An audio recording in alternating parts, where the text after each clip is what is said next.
Според Законот за приватизација и закуп на градежно земјиште од државна собственост, за сите поднесени барања пред 31 декември 2012 година е определен рок од 60 дена кој органот на државната управа надлежна за имотно-правни прашања е должен да донесе решение со кое одлучува по барањето за приватизација. Доколку предвидениот рок органот должен за одлучување не донесе решение, тогаш подносителот има право да поднесе жалба до надлежниот второстепен орган поради молчење на администрација и недонесување на управниот акт.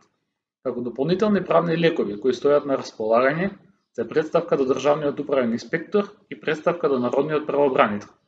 Подносителот на барањето во секое време може да поднесе и дополнително барање до раководното лице на истиот орган кој е должен да постапува и по првичното барање.